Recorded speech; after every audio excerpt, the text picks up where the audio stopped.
Hi, I'm Marty Nemko. I'm entering my 30th year hosting work with Marty Nemko on an NPR station in San Francisco. And for my membership drive show this coming week, I'm going to be offering some pieces of advice that my listeners, my readers, and my career and personal coaching clients have found of greatest value. And I thought you might find them of value, so I thought I'd give you an advanced look at them. Or at least, yes, look, I guess, but mainly you're going to be listening. I am honored that a number of these were included on a website called Inspirational Quotations, and that site has pages for the likes of Einstein, Lincoln, and Ben Franklin. And me? Anyway, I'm flattered, of course. Anyway, the first group of these is on choosing a career. Status is the enemy of contentment. So many people seek status that good high-status jobs are hard to land. And if you get one, you may soon discover that status provides little lasting pleasure, but imposes much opportunity cost. That is, what you could have been doing had you focused more on what you're good at and enjoy. My next piece of advice is to consider under-the-radar careers. It's easier to land a good job in an under-the-radar, less well-known career. And there are many such careers that many people find rewarding, like optometrist, program evaluator, neon sign maker, for hands-on types, of course, and forensic accountant, just a few examples. Next piece of advice, give not necessarily to the neediest, but to those likely to benefit most. As every battlefield medic knows, it's usually wisest to allocate resources not necessarily to the weakest, but to those with the most potential to benefit. Next, use your current life activities to pick a career. How do you spend your discretionary time? What do you love to talk about or read about? The next section of pieces of advice are on training for your career. Learn from Google. You will likely learn more of enduring value from an hour of wise Googling than from most courses. Next, there are how-to books that are basically, it worked for me, it'll work for you. Well, those are often not helpful because typical readers are, to be honest, less intelligent and less driven than are the authors of how-to books. Next, self-study plus a tutor is an underrated way to learn. Usually, better than a course is self-study plus a tutor to get you past trouble spots. Next, ever more people will be deciding that getting that degree isn't the best use of time and money. The proliferation of degree holders, combined with degrees ballooning cost, means that more people would be wise to forego state U, let alone private U, in favor of what I call UU, some combination of self-study, mentorship, professional conferences, and short courses, for example, those on LinkedIn Learning, on Udemy, or Udacity, or University Extensions, which often offer good live as well as in-person short but practical courses. Next piece of advice regarding training for your career, especially think twice before pursuing an art, music, film, or theater degree. While I really do respect people who are willing to risk poverty to be an artist, the cost benefits of an arts college is, to be kind, dubious, in my opinion. The next category of advice pieces that I'm going to be offering is on landing a job. I encourage you when you've had a job interview, and instead of just sending your plain old thank you note saying thank you, it needs to say more than thank you. Remind the interviewers of things that seem to impress them in the interview. Also, take a second shot at a question you flubbed in the interview, and maybe suggest some idea that you think would impress them. Here are a couple of tips for career changes who have the hardest time landing a job. You've got to rely on your network. Your best chance of landing a job in which you have little or no experience is to tap someone who knows you and likes you. A stranger who's offering a good job is usually going to prefer somebody with experience.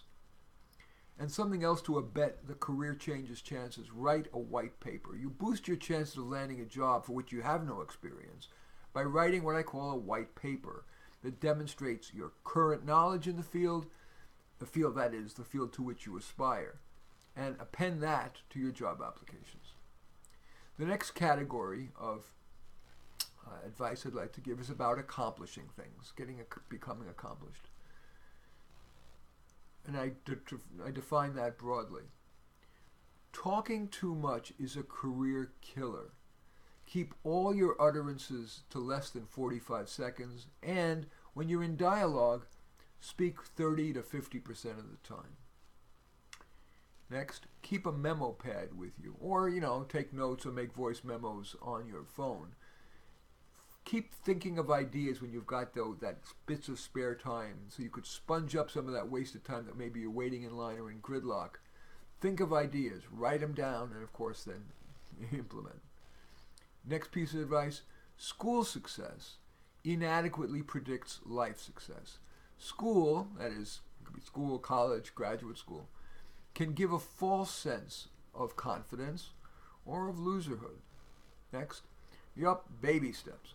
When overwhelmed, after doing any needed planning, try to stay in the moment, as the Buddhists say, but it's true, and just put one foot in front of the other. Next, accomplishment can fuel your motivation more than recreation often does. Successful, productive people fuel themselves mainly with their work and their accomplishments.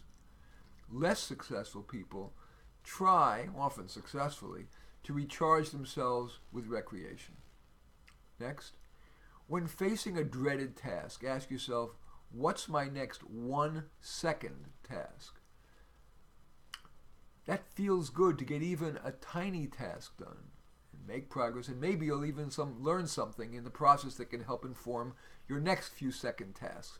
And a few of those 1 second tasks may be enough to get you rolling. As they say, an object at rest tends to stay at rest, an object in motion tends to stay in motion. Next, don't discount individualism. Today, teamwork is deified. Don't forget the pluses of individualism. Results tend to be bolder.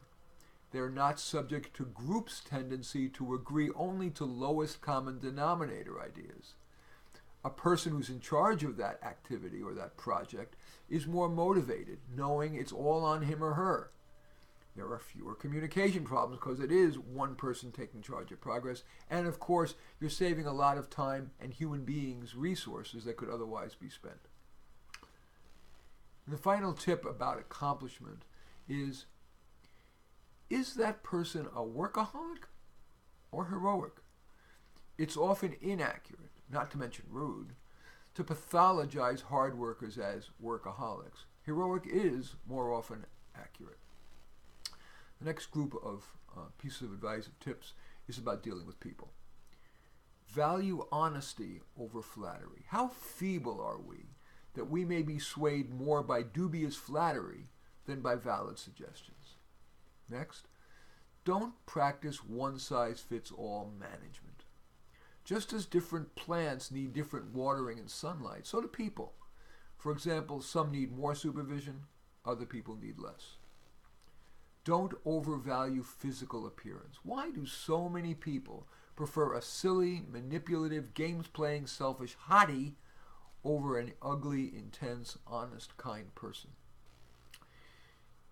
Try counseling out rather than terminating a weak employee. Before initiating formal termination procedures, try counseling out a weak employee, even helping them try to find a better suited job. That can avoid the stressful, time-consuming, expensive employee lawsuit.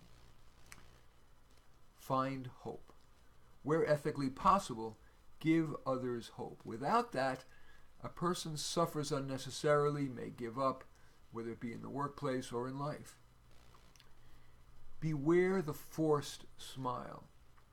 If someone smiles at you with pursed lips, I'm doing a bad job of that, but anyway, if they smile at you with pursed lips, they're generally forcing the smile, and that's usually because they're shy or they don't like you. Is he or she good or just nice? Some people are nice as a way of compensating for not being good. Next, just because you can prove someone wrong doesn't mean you should. Next, weigh the cost-benefit of criticizing or suggesting. There is cost and benefit each time you criticize or suggest something.